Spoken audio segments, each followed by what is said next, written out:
Bismillahirrahmanirrahim. Rabbi shrah li sadri wa yassir li amri wahlul 'uqdatam min lisani yafqahu qawli. Amin ya rabbal alamin.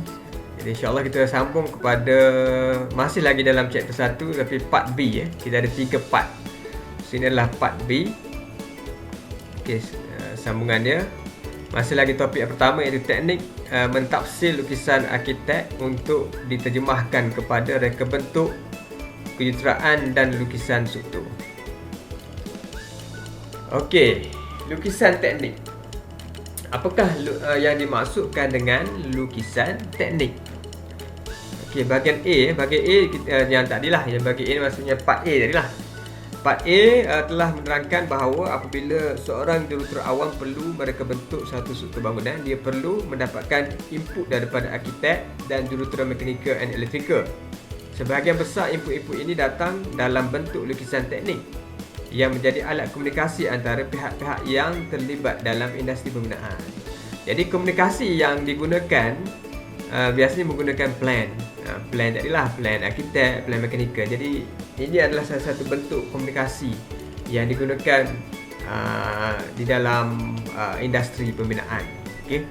Oleh yang demikian, adalah sangat mustahak untuk seorang jurutera awam itu memahami dan dapat membuat interpretasi maklumat-maklumat dan butiran yang tertera dalam lukisan-lukisan arkitek dan juga mekanikal elektrikal, dan seterusnya menggunakan maklumat tersebut untuk kerja mereka.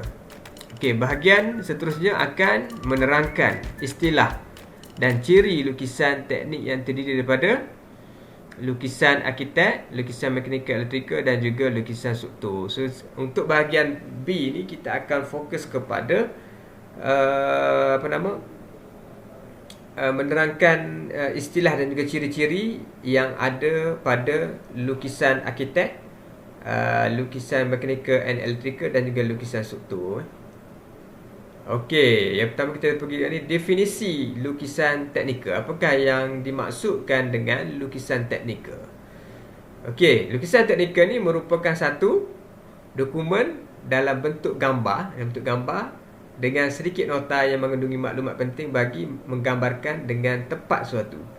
Jadi lukisan teknikal ni jadi dia maknanya hampir 100% lah, bukan dalam 90%. 90% tu bentuk gambar. Dan yang lain tu ada dan juga sedikit nota lah. Sedikit nota maklumat untuk menerangkan sesuatu lukisan tersebut lah. Dari segi material, size dan sebagainya, itu dah bentuk nota.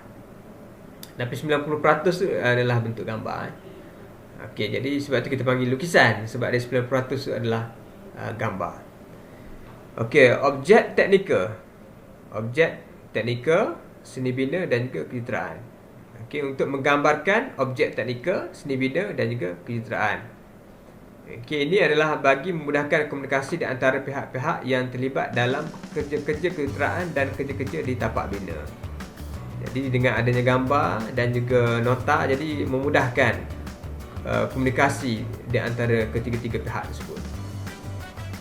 Okey, lukisan arkitek. Lukisan arkitek ni adalah merupakan lukisan asas sesuatu struktur.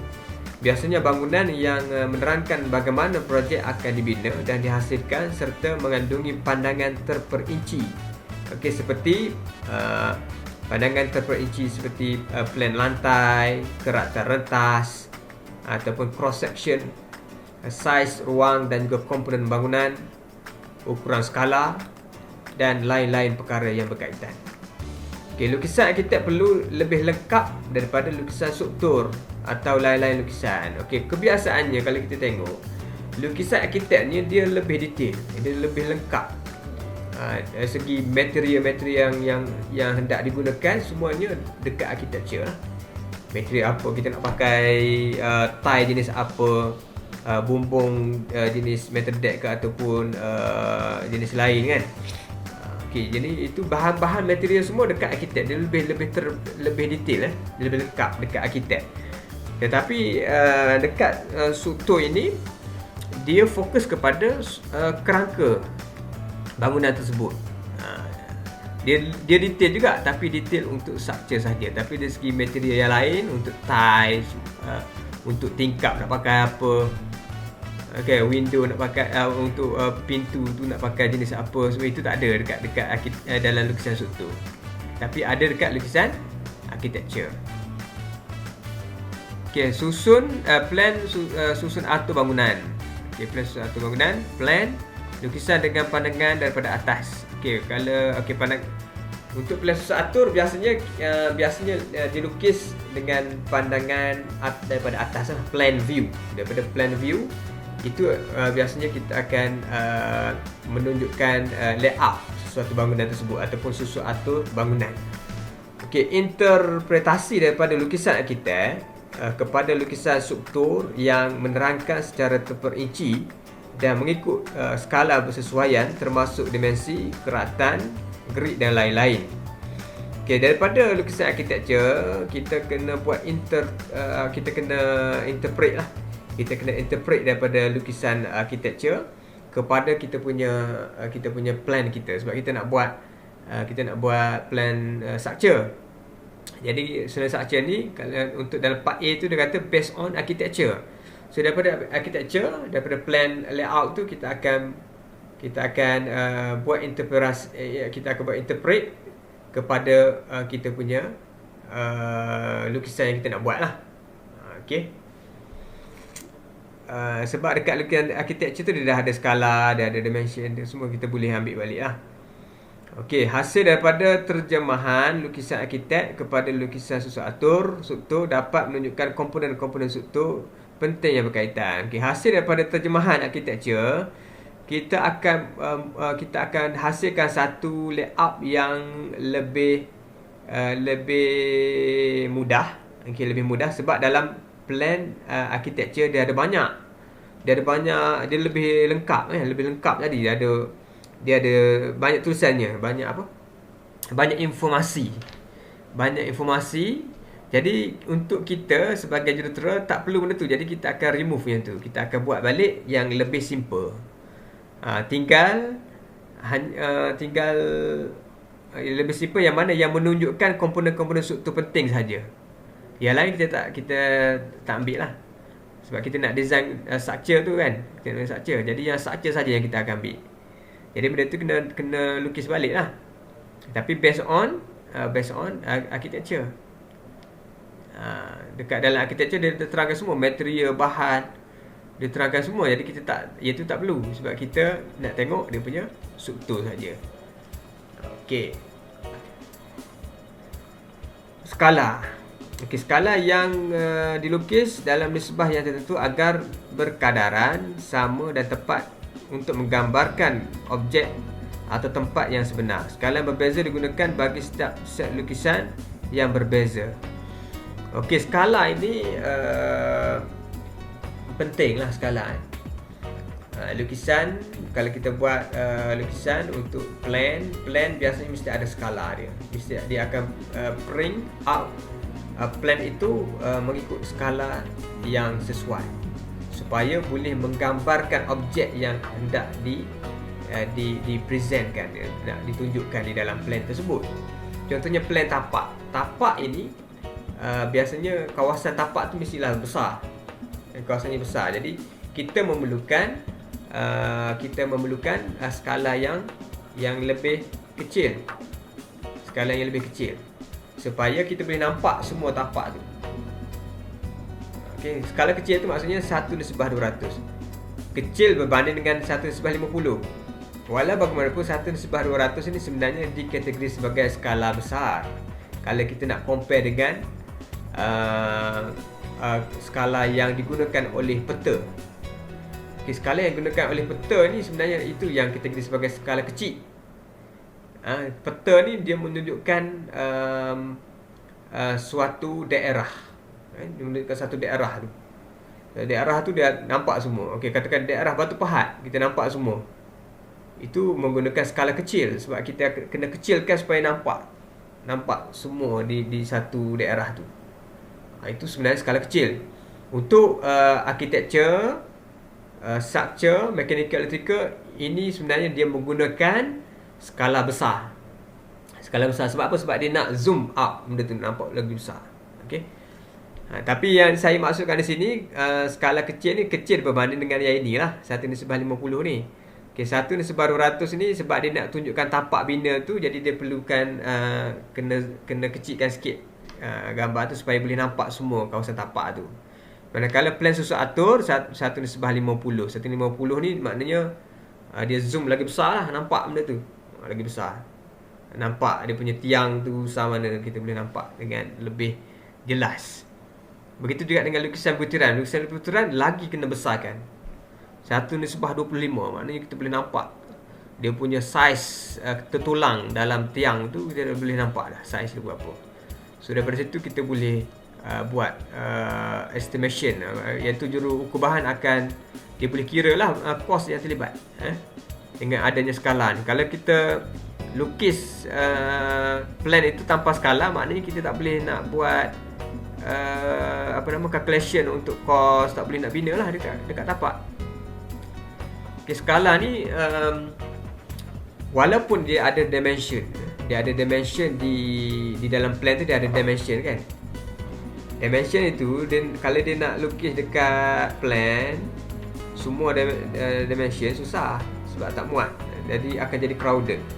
Contohnya kat sini ada ni kan, dia akan ada buat dimension kan kat sini. Katakan 3000. Ada juga dalam plan macam ni, tapi dia tak akan buat semua.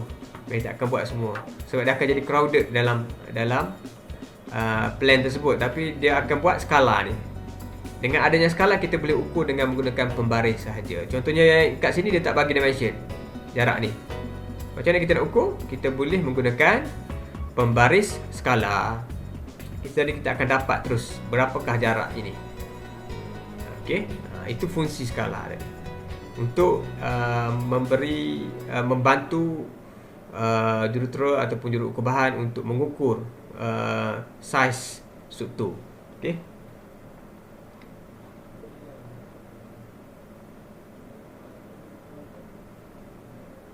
Okey, macam mana buat ni? Okey, faham kat situ? Kalau tak faham tak boleh tanya Ni skala lah, awak dah biasa dengar, dah biasa tengok skala kan. Ada yang masuk mana ni?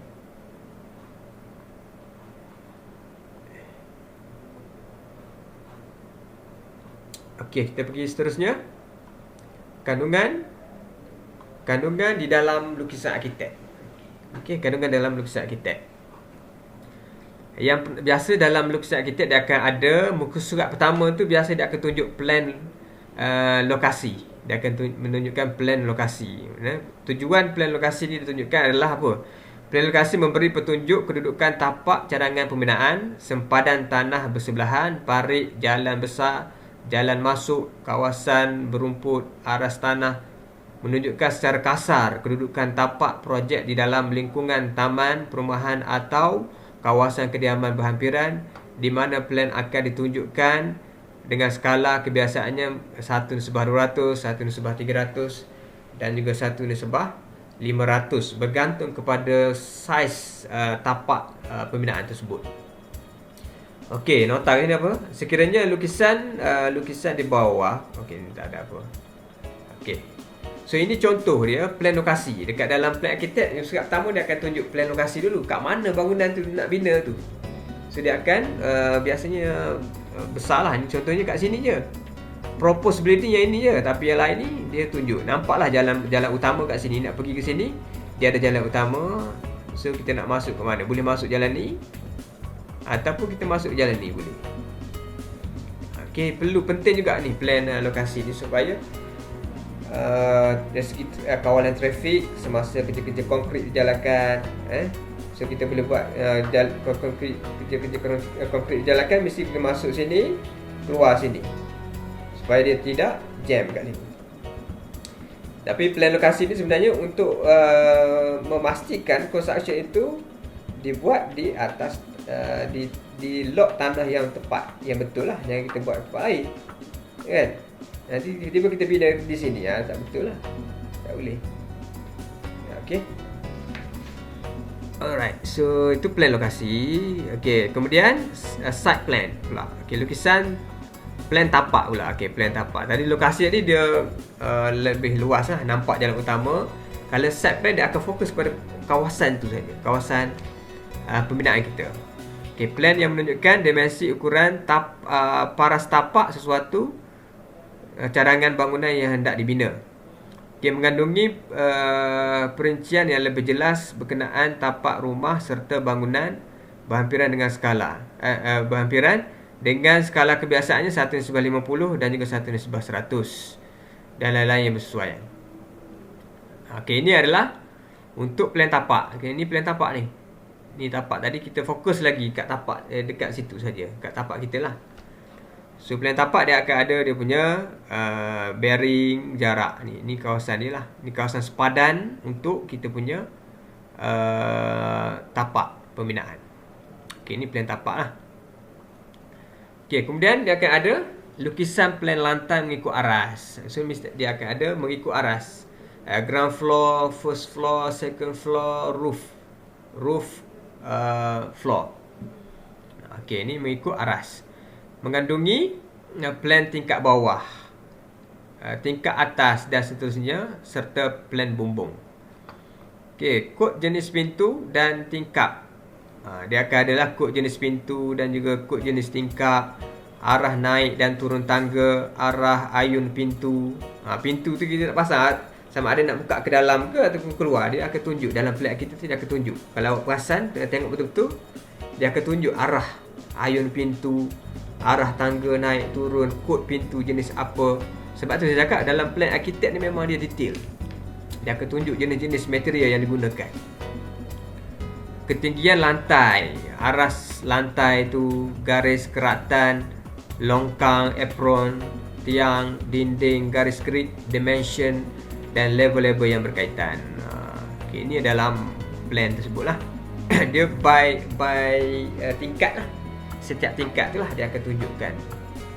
Okey, menunjukkan ukuran bangunan keseluruhannya serta susun atau grid bagi rujukan pembinaan. Okey, plan dilengkapi dengan susun atau perabot. So kalau ini optional lah. Okey. Petunjuk keratan A dan B ditunjukkan pada plan lantai. Plan lantai juga bolehlah dikatakan seolah-olah bangunan itu dikerat di tengahnya dan dilihat dengan jelas. Okey, plan keratan ini, cross section ini penting sebab kita nak tengok dekat secara pandangan secara cross section tu macam mana. Okey, daripada cross section kita boleh dapat ketinggian. Kalau plan view kita boleh dapat lebar. Kalau cross section kita akan dapat ketinggian. Okey.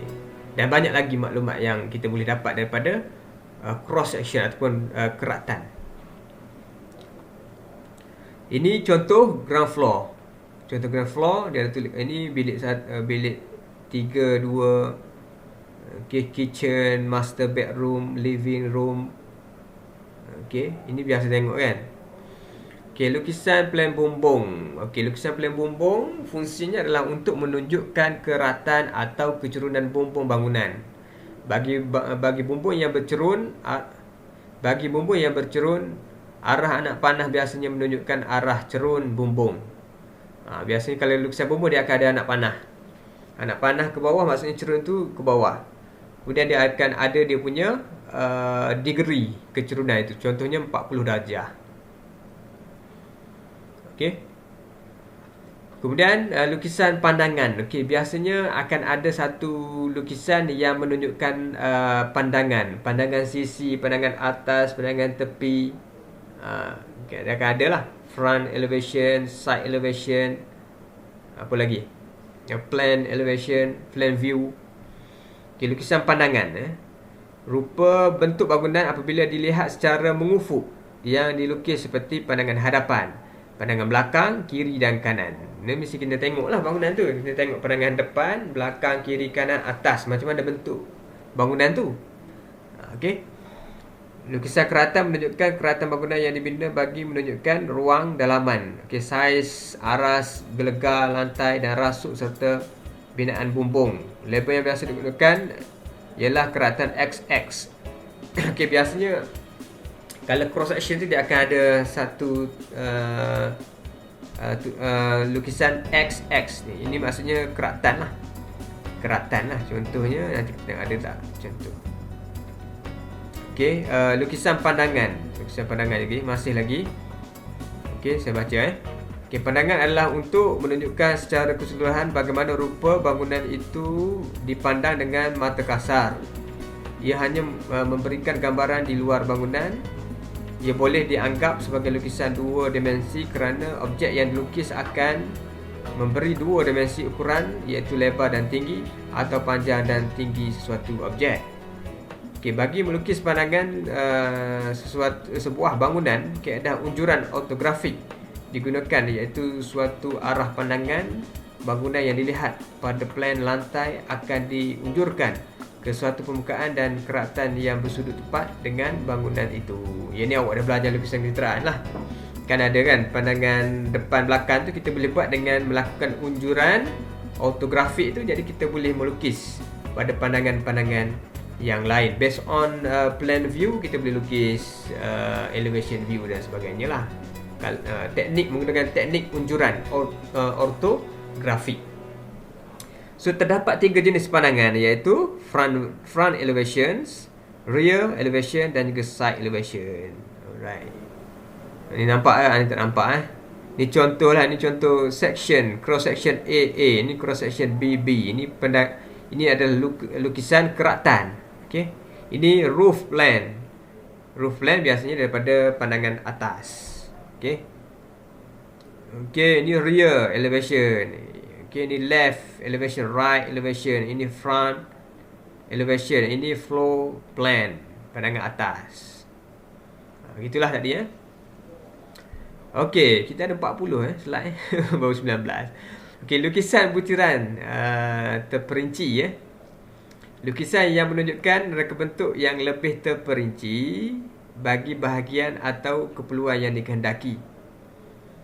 Okey, lukisan butiran ataupun terperinci ni apa dia? Maknanya dia akan menunjukkan sesuatu struktur itu lebih terperinci dari segi dimension dan sebagainya lah, skala. Okey, bahagian-bahagian yang bersaiz kecil ditunjukkan dalam skala yang besar pada lukisan. Okey, yang lebih besar lah skala. Contohnya tadi kalau 1/25 lah. 1/25 ni besar lah skalanya. Okey. Untuk menunjukkan bagaimana bahagian-bahagian itu bersambung dengan bahagian lain. Okey, butiran ruang, butiran tangga, jadual pintu, tingkap, butiran kemasan dan lain-lain. Ini butiran lah, lukisan butiran. Dia akan tunjukkan bagaimana untuk sesuatu bahagian itu bersambung. Okey, lukisan mechanical and electrical.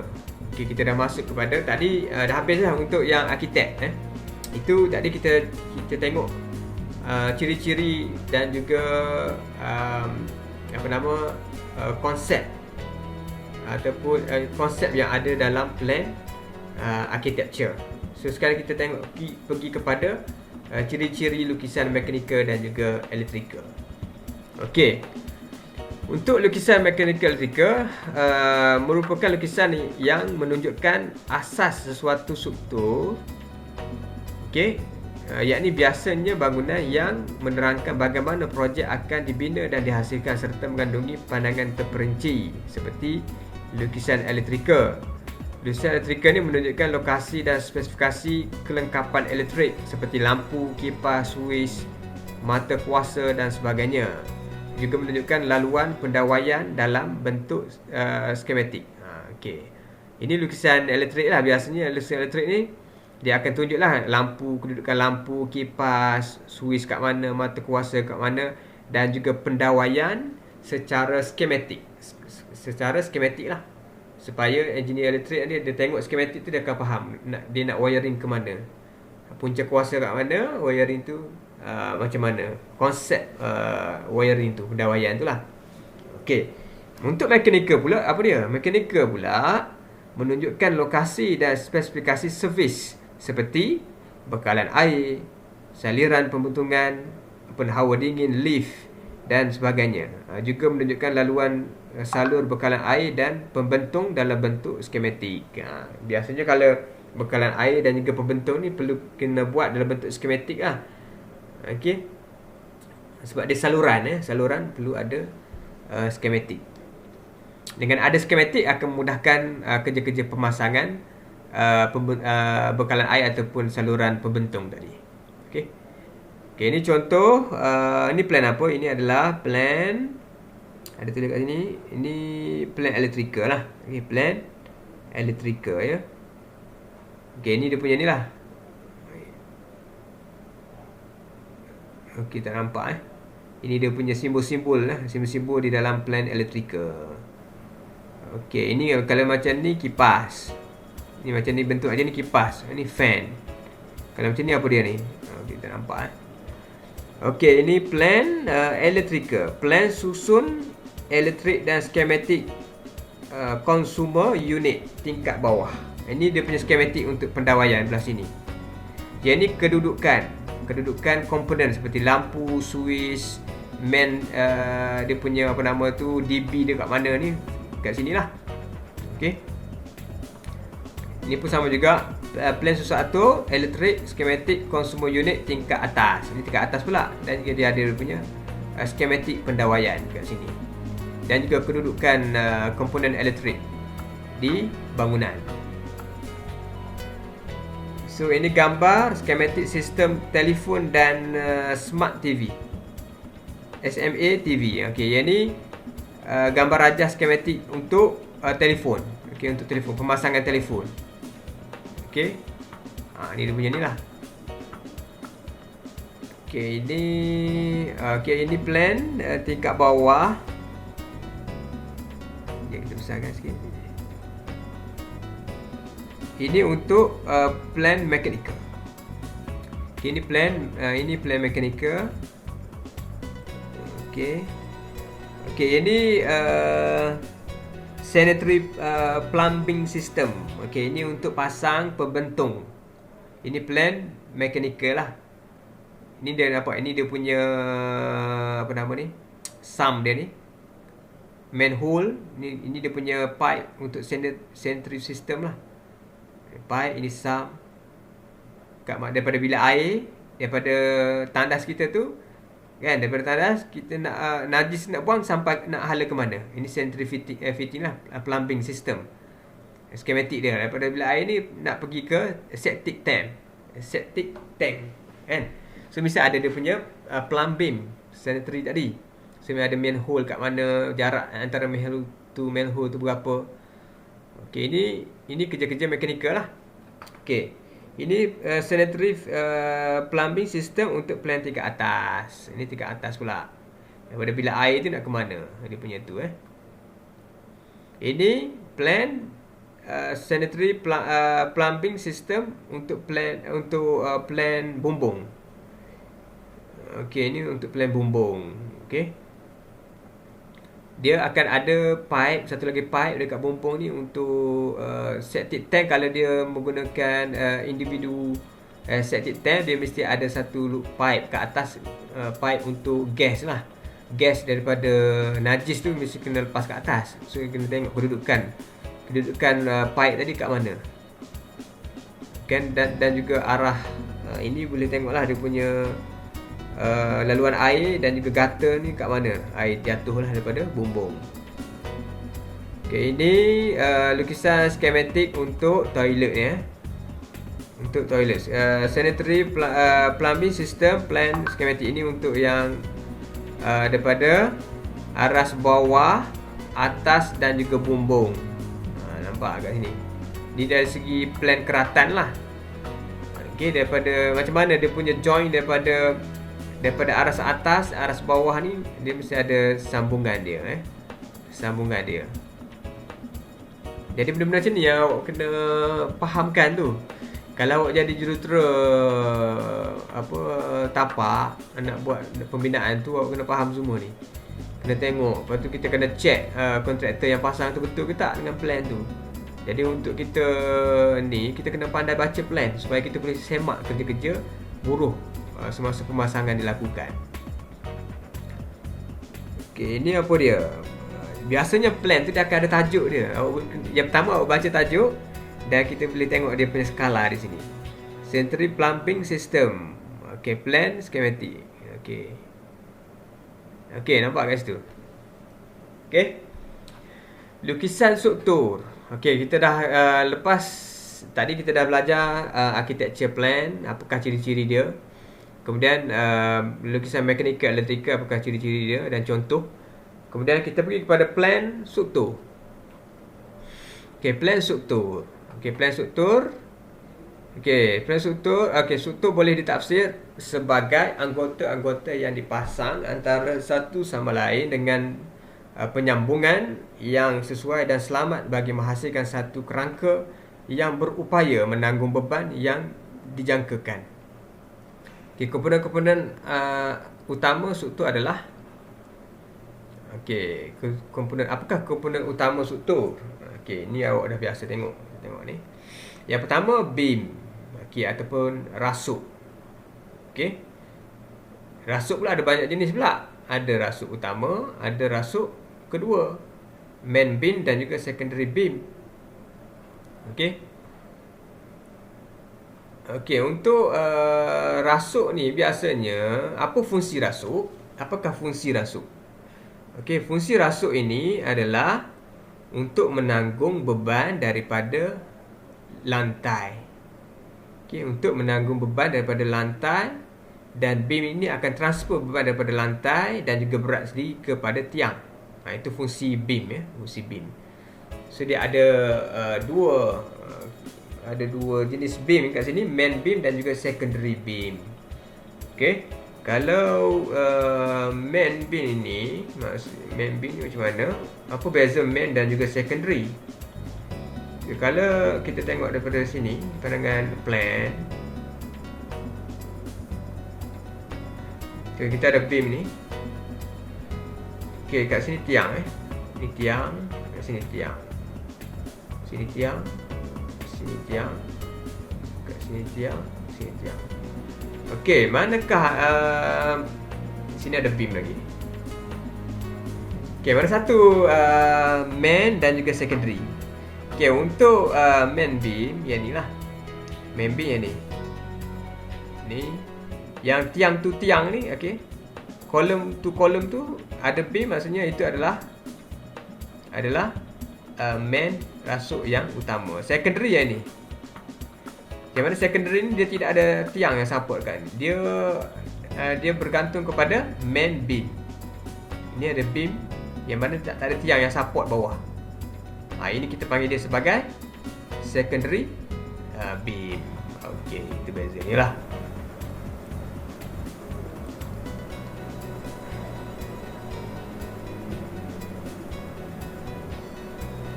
Okey, itu maksudnya secondary beam. Okey, jenis-jenis rasuk ada lagi banyak lagi. Ada rasuk rasuk pengikat. Rasuk ataupun tie beam. Okey, ataupun rasuk tepi. Okey, rasuk pengikat ni biasanya dia digunakan untuk menstabilkan tiang. Okay, untuk menstabilkan tiang. Kita ada tiang. Okey, kita ada tiang. Okey, tiang ini kalau tak ada beam dia tak stable. So kita pasang beam, dia akan mengikat di antara tiang dengan tiang ni. Jadi menyebabkan tiang ni akan lebih stable. Okey, lebih stable. Ini kita panggil rasuk pengikat. Kalau rasuk tepi adalah fungsi bagi rasuk pengikat. Berfungsi sebagai rasuk pengikat yang merintangi di antara tiang-tiang di sebelah luar. Okey, di sebelah luar. Okey, yang ni rasuk tepi ni yang dia mengikat juga, tapi mengikat pada tiang-tiang yang di sebelah luar. Okey. Rasuk dia bentuk berdasarkan kepada 3 cara. Yang pertama rasuk tupang mudah. Okey, rasuk selanjar dan juga rasuk jalur. Okey, rasuk ni ada 3 pula. Dia reka bentuk kita kategori pada 3. Rasuk tupang mudah macam ni. Macam ni. Ini ada simply supported beam. Kalau selanjar maksudnya macam ni. Ataupun dia ada tiang kat sini. Okey, ini selanjar. Okey. Continuous beam kan, ataupun dalam bahasa Inggerisnya continuous beam. Macam ni. Kalau rasuk julur, ni tiang, ini beam. Macam tu, dia terjulur. Okey, dia terjulur. Ini rasuk julur right.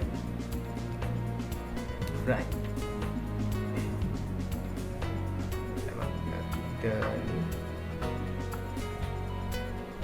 Okey, seterusnya slab ataupun papak ataupun lantai.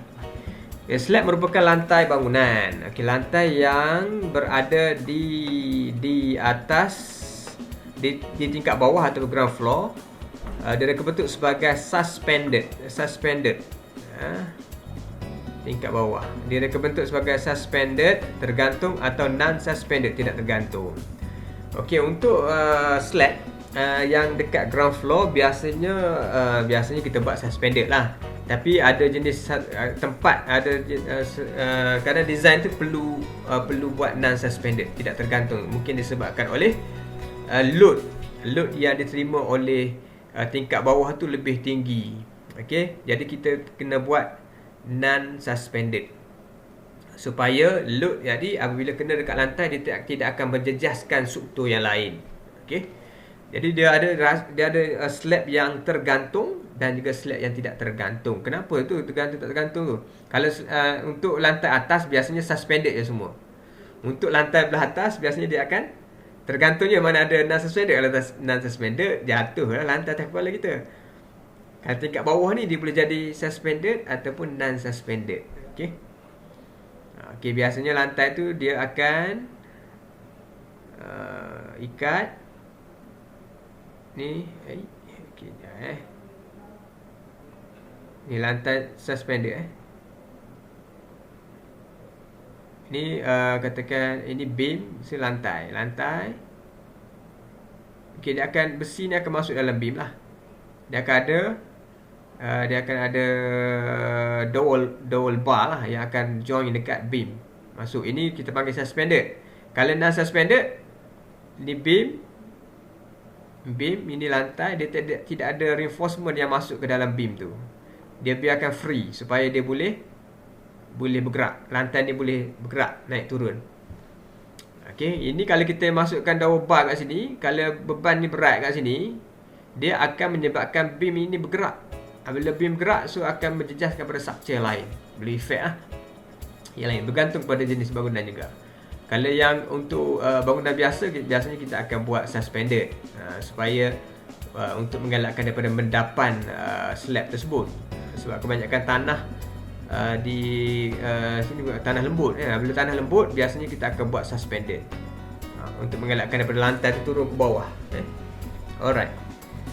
Okey, lantai tadi ada non-suspended dan juga suspended. Okey, kat bawah biasanya kita boleh buat suspended ataupun non-suspended, tapi tingkat atas hanya ada suspended sahaja. Dan lantai juga dia ada dua jenis, iaitu slab one way dan juga two way slab. Alright. So, pergi seterusnya.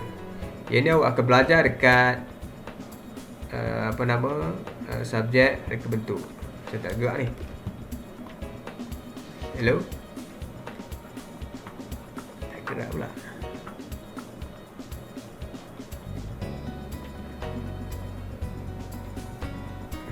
Okey. Tiang pula. Tiang ni apa? Tiang merupakan komponen tegak yang menyokong struktur yang berada di atas. Okey, tiang dibina dalam bentuk segi empat ataupun bulat. Ni tiang lah. Okey, tiang dah tahulah kan. Okey, asas, foundation pula. Foundation merupakan komponen struktur yang berada pada kedudukan di bawah sekali dan fungsi untuk memindahkan beban ke dalam tanah. Okey. Asas biasanya ada dua, iaitu asas cetek dan juga asas dalam. Asas dalam ni biasanya cerucuk dan juga tukup cerucuk ataupun pie cat. Okey. Kemudian tangga. Okey, tangga merupakan slab condong, papak condong. Tangga ni sebenarnya dia slab sebenarnya, tapi dia condong lah. Condong rentang sehala berfungsi sebagai penghubung antara satu tingkat ke tingkat yang lain. So dia ada jenis-jenis tangga lah. Tangga rentang lintang dan juga tangga rentang memanjang. Okey, apakah tangga rentang lintang? Tangga ini armnya disusun untuk merentang antara dinding-dinding dan rasuk-rasuk tepi. Tulang utama yang diperlukan biasanya mengandungi satu bar bagi setiap anak tangga. Okey, keluli agihan diletak sepanjang larian tangga. Okey, manakala untuk tangga memanjang, tangga merentang antara penyokong-penyokong di atas dan di bawah larian penyokong ini. Di bawah larian. Okey, penyokong ini sama ada rasuk dinding ataupun papak pelantarnya. Okey, ciri-ciri lukisan struktur. Okey, lukisan struktur adalah terdiri daripada dua komponen, iaitu plan susun atur dan juga plan butiran. Okey, plan susun atur ni ataupun kita panggil layout plan lah. Okey, plan susun atur ni menunjukkan kedudukan struktur tersebut. Plan susun atur ni dia boleh menunjukkan kedudukan struktur, sama ada struktur beam, column, foundation, apa lagi tadi, slab. Kan, slab. Sebab tu kita perlukan susun atur untuk kedudukan. Manakala lukisan butiran ni untuk detail sesuatu struktur tersebut. Saiz dia berapa besi nak pakai, berapa spacing, jenis konkrit yang digunakan. Okey. So kita tengok ini. Ini saya rasa lebih saya suka seteraya ni lah. Ini contoh gambaran. Ni saya akan ceritakan aliran load. Bagaimana load tadi ditranspose sehingga ke foundation ini. Okey, slab ini load daripada slab. Okey. Dia akan transfer ke mana? Dia akan transfer ke beam. Okey, dia akan transfer ke beam. So beam akan transfer ke mana? Beam akan transfer ke tiang. Tiang akan transfer ke mana? Dia akan transfer kepada foundation. Foundation transfer ke mana? Foundation akan transfer ke tanah. Tanah. Jadi load tadi dapat diagihkan dengan selamat dan akan memberi kestabilan kepada bangunan tersebut. Okey. Itu aliran beban. Okey. Pada struktur utama bangunan. Okey, ini contoh plan butiran. Ini untuk pad footing key plan. Ini layout lah. Susun atur untuk kedudukan asas. Ini nampak ni asas ada 6 asas. Ini dia punya detail. Ini detail untuk asas tersebut lah. Dia punya tu. Ini dia punya cross section. Okey. So ini untuk slab dan juga beam. So ini untuk beam, ini dia punya layout, ini untuk dia punya plan. Untuk slab. Ini untuk detail untuk slab. Okey, itulah dah habis dah. Alright. Ngam sampai pukul 12. Okey. Jadi ada pertanyaan tak setakat ni?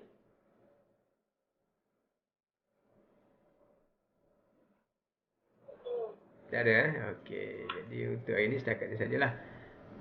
Wabillahi taufiq wal hidayah. Assalamualaikum warahmatullahi wabarakatuh.